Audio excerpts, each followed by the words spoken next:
From Utah Public Radio, this is UnDisciplined. I'm Matthew LaPlante. In 2023, the journalist Jeff Goddell wrote a book called The Heat Will Kill You First. It was focused on what he and many others believed was the most acute danger when it comes to global warming. And that danger is sensical, even if we tend to underestimate it. It's heat. More heat means more heat stress and more heat stroke. It leads to kidney failure and heart attacks and strokes. It makes mental health emergencies worse and threatens cognitive wellness. But heat is not the only pressure on a warming planet that is affecting and will continue to affect people's health. As it turns out, the intersections between climate change and public health are almost endless. And Heidi Honegger Rogers is trying to help us prepare. She's a family nurse practitioner, an advanced practice holistic nurse, and an assistant professor in the College of Nursing at the University of New Mexico, where she leads a climate change and public health preparedness course. And her call to her nursing students is simple. Medical practitioners have to understand climate change, and they have to understand its risks to human health, because much of what they'll be dealing with in the future will be illnesses aggravated by, if not outrightly caused by, global warming and its complex effects. Heidi is also volunteer faculty in the university's Arts and Medicine program.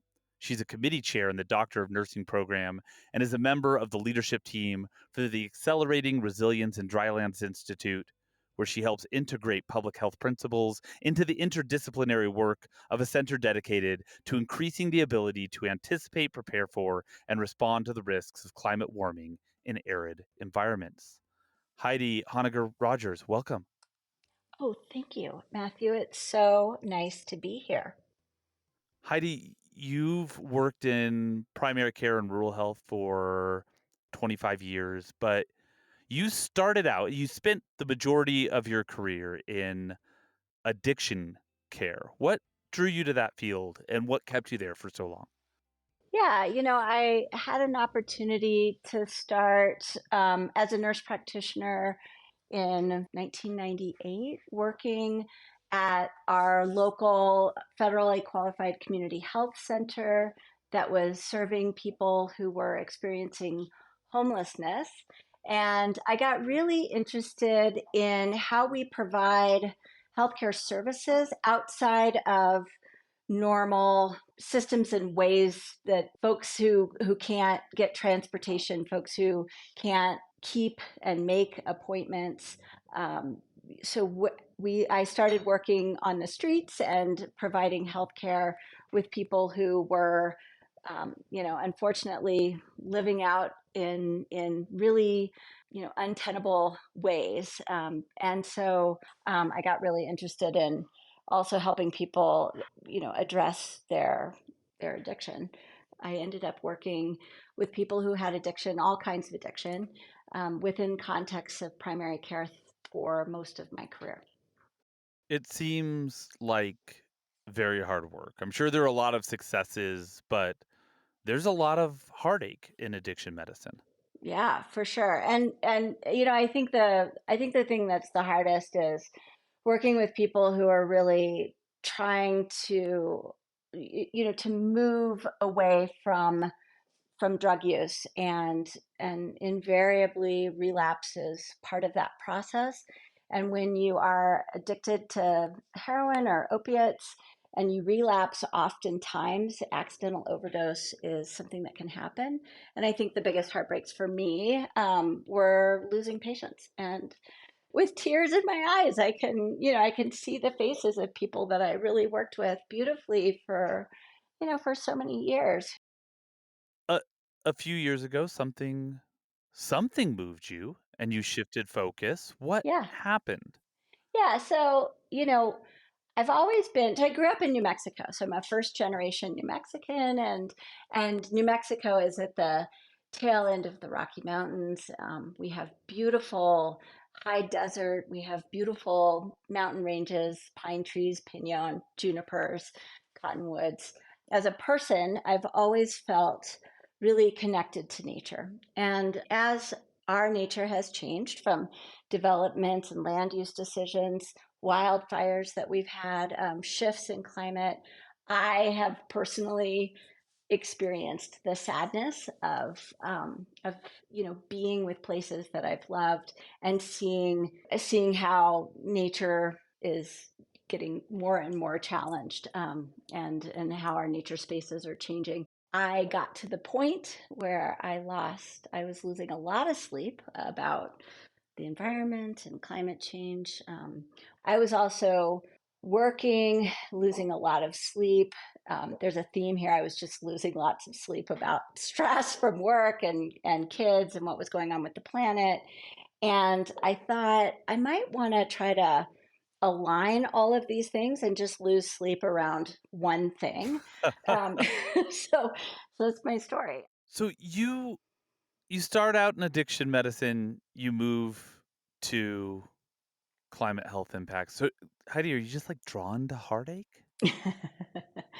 Yeah, it's interesting. I mean, I'm in a holistic nurse, which is a specialty in nursing. And just the other day, I was sharing with a colleague at work that I was really stressed about our upcoming election. And my colleague said, "You're very empathic, aren't you?" And I was like, "Oh, right. That must be why I'm just drawn drawn to stress and worry." I'd like to say that I feel like, it's my responsibility to be taking what I have as a skill set and to be working in partnership with the communities that we work with and the students that we work with to make the world a better place. And so, I am worried about these things, but I also feel like what pulls me along my leadership path, what pulls me or guides me in the work that I'm doing is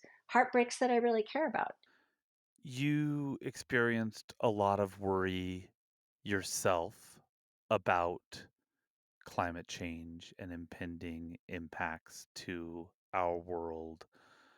Did you notice impacts on your own health?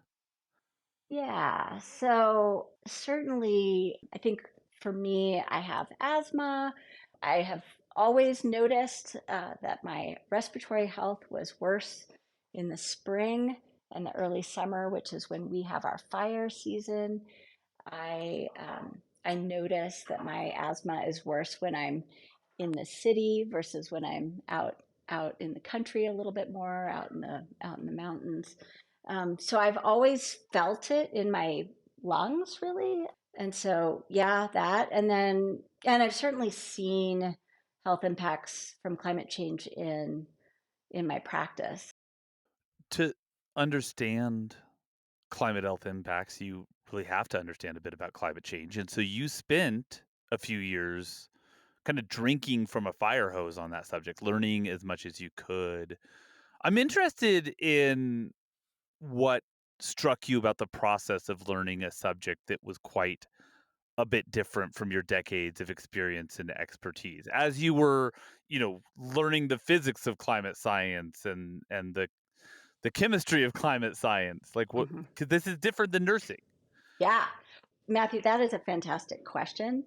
I think that what's hard is trying to understand how ecosystems outside of sort of our professional domain work, right? How do our planetary scale ecosystems work? How do greenhouse gases and the greenhouse effect work? How does climate change impact the earth? All of that, those are new and wild and also super interesting areas of science. And it's impossible to become an expert in that. And so that's one of the things that I've been really thinking about and working with other professionals at the university, thinking about how do we all know bits of the bigger picture, right? I know the nursing bit, I know the health bit. How do I work and listen to scientists in other fields, community members in other fields, farmers? How do we how do we communicate together when each of us holds one piece of information to a bigger picture? But it's also funny to be teaching that because I can't teach from a place of expertise. I can only facilitate a learning environment where I am also learning along with the students. And so, That turns out to be moving better sometimes, though, don't you think? yeah, it turns out that it's actually a way better way to facilitate curiosity, to have students be able to investigate things they're interested in, to practice how do we listen to each other and how do we learn from each other. And it's also nice because it deconstructs, what is a traditional hierarchy in certainly in higher education where the faculty person is the holder of all the knowledge and the students are the vessels, right? We're all curious, we're all learning together, we're all thinking about these problem sets, these heartbreaks together.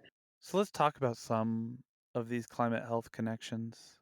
We reference one obvious one, but often underestimated at the top of this program, just the relatively direct consequences of heat on the human body can take a toll. What what does that look like? Like when you're a nurse or when you're preparing future nurses, what are you telling them about what they can expect as our world warms up in regards to those direct heat consequences? One of the things that we need to be thinking about from nursing is, and it's not just specifically here's heat, here's how it impacts your body. Here are the pharmaceuticals that make that worse, right? Because we always need to be thinking about, what medicines are people taking. Here are ways that people can cool their bodies. But we also, as nurses, need to be thinking about how are we getting that education out to our communities? How are we helping our communities be prepared? How are we partnering with pharmacists to alert patients to, hey, you're taking a medicine and on a heat day, and this is what a heat day looks like in your community. You will need to be extra careful and do these extra things because you are at increased risk because you're taking this medication or you have this disease process. So we need to be anticipating that. The communications piece seems like it would be really important on the mental health side of things as well. We know that there are more mental health emergencies and violence during high heat days. That's probably a piece that also people need to be thinking about when they're thinking about speaking to the patients that they treat psychologically. Sure. Yeah, absolutely, and certainly letting people know that this is a thing and making those connections with our patients is extremely important. And the other things that we need to be thinking about in nursing and as health professionals and really all of us is what are the policies and practices? What are the sensibilities that we have in our social structures, in our healthcare structures, in our education structures that help mitigate some of those adverse impacts, right? Like, how do we reduce violence on extreme heat days? What are the things that we can do as a city, as a community, as institutions to help people recognize, help us all recognize that this is a consequence of heat, and how to figure that out. I think we focus a lot on what we need to do to try to reduce the amount of climate change that's going to happen going forward. And unfortunately, we are stuck with climate change at this point. We're going to have a little bit or we're going to have a lot. We have to really radically shift how we're doing everything as humans on the planet if we're just going to have a little bit of climate change. And let's talk about that little bit because we could probably, I mean, like, maybe people think, okay, well, as of right now we have only a little bit, which I think is a debatable point. But let's take that as an assumption. And you think, okay, well, there's going to be more heat stroke, maybe there'll be more mental health emergencies. Um a little bit of climate change does things like this: a heat wave in Paris in 2023, which has been connected to 15,000 excess deaths. Now, I learned that from a presentation that you did. I immediately went to fact check it because I was like, that can't be right. It is correct. I mean, it's like there's been copious research on this. 15,000 excess deaths in Paris during one heat wave. This is like even a little bit of climate change, if we, assume that that's what we're dealing with right now, has huge, vast potentials because we're having more heat waves. Yeah. Yeah. No, and you're right. And a little bit is actually devastating to communities around the world. We're having flooding, we're having increased, severity of storms. We're having more wildfires. So in addition to heat impacting communities that have never been impacted by heat before, and the shifts in how everything is happening with the land, how we are predicting our own safety. Yeah, so when we talk about a little bit from the grand scheme of things, it's already devastating, it's already unjust, it's already adversely impacting different communities around the world. It's certainly adversely impacting people who don't have access to things like air conditioning. If heat alone was what we were facing, as we contend with the future under climate warming, that alone would be enough. That alone would be enough threat. But that's not at all where the story ends. The story that you are thinking about, the story that you're teaching your students as future medical practitioners. Let's also talk about sea level rises, because there are some acute health dangers there that I think that a lot of people probably don't even think about. They think, oh, well, the sea level is going to rise and maybe we'll build some walls, or, some cities will have to recess a little bit. But there's this whole other thing that happens when the sea level rises to something that is very important to the infrastructure of a city and to the health of a city. And that's the Yeah, sewers. yeah, that's exactly right. So when we think about how we have health infrastructure for managing waste collection and how we get our water, right? When we have excess flooding, which there's sea level rise, there's excess rain that happens from extreme weather events that we're having more of. So there's also flooding in inland rivers that can, more likely to happen. All of that water, all the deluge, in the end impacts the sewer and water systems, which are always connected because it's where the piping goes, and you end up getting sewers that flood, and the waste in the sewers flood into the drinking water supply, and all of a sudden you have an increased risk of infectious disease, all sorts of things that are happening because the sewer systems are overwhelmed, and then you're contending with no access to drinking water or an impaired ability to get drinking water, which we can't live without, right? A lot of times we talk about global warming as being a product of greenhouse gases, which of course it is. But I've noticed something. You often use a simpler term. You say air pollution, which it also is. CO2 is a pollutant, methane is a pollutant. And these pollutants themselves can be harmful to human health. And then their effect on the atmosphere can, of course, exacerbate other pollutants that can cause those pollutants to become trapped.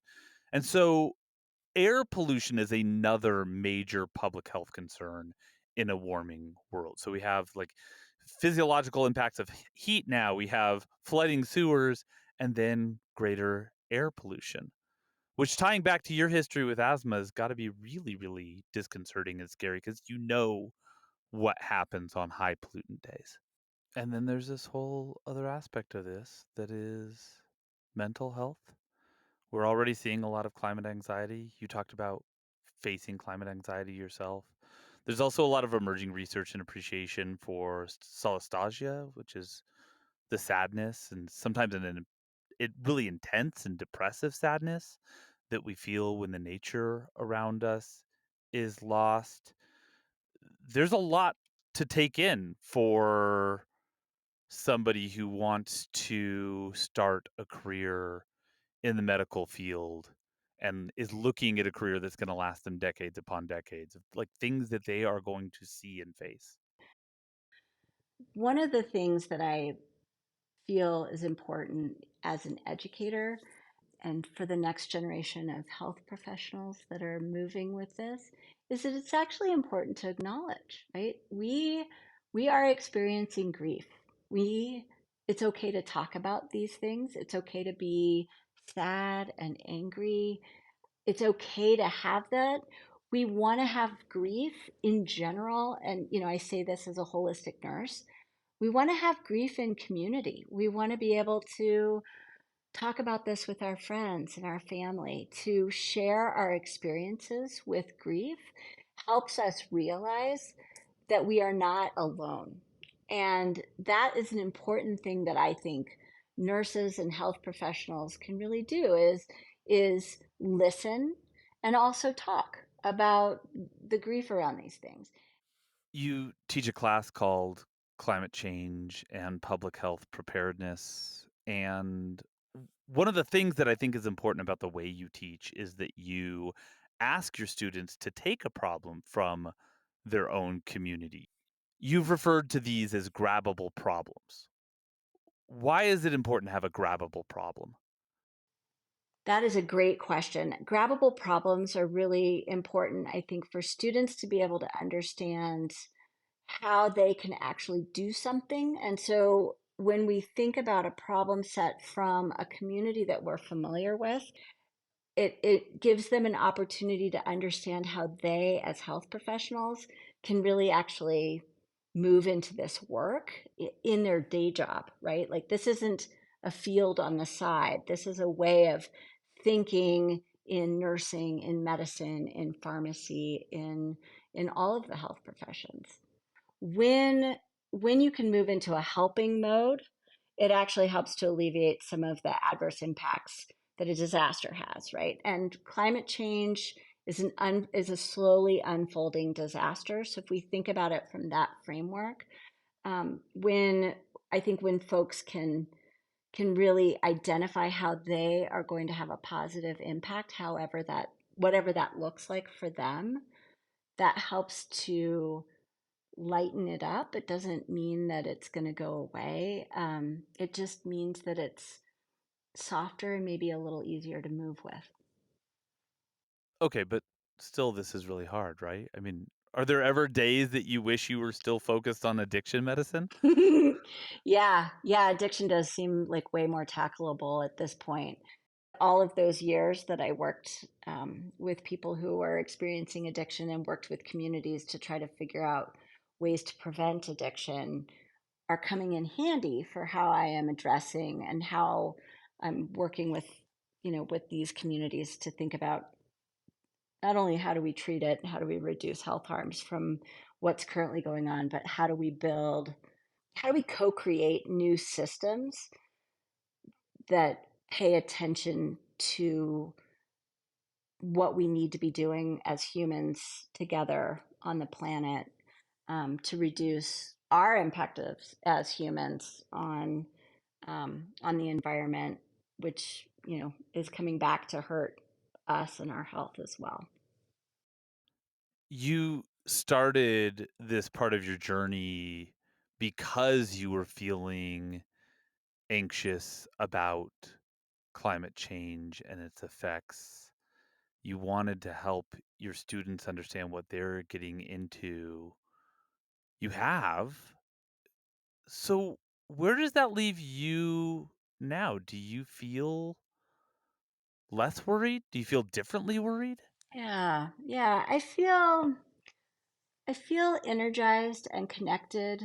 I feel like the people that are coming together to do this work, it's a community of people that are really creative and thoughtful. And so because I've found a community that is as worried about these things as I am, I think I feel a little better. I am as worried, if not more worried, the more I know and understand about how all of our ecosystems are impacting our health, including our planetary scale. Yeah, at the same time, I feel like I'm doing something that I love. I'm doing something that I'm good at. I feel like the work that I'm doing is work that the world needs. That's Heidi Honegger Rogers. She's a family nurse practitioner, an advanced practice holistic nurse, and an assistant professor in the College of Nursing at the University of New Mexico, where she leads a climate change and public health preparedness course. Heidi, thank you. Matthew, thank you. UnDisciplined is a production of Utah Public Radio, and if you happen to live in Utah, you can listen to us on UPR every Thursday morning at 10:30. If you miss us then, you can listen to every episode of UnDisciplined wherever you get your podcasts. Our program is supported by the College of Humanities and Social Sciences at Utah State University, and from listeners like you. Yes, you can support our work at donate.nprstations.org/UPR. Our producer is Reagan Edelman. Our theme music is Little Idea by Benjamin Tissot, and I'm Matthew LaPlante. Thank you for listening. Now go have big ideas.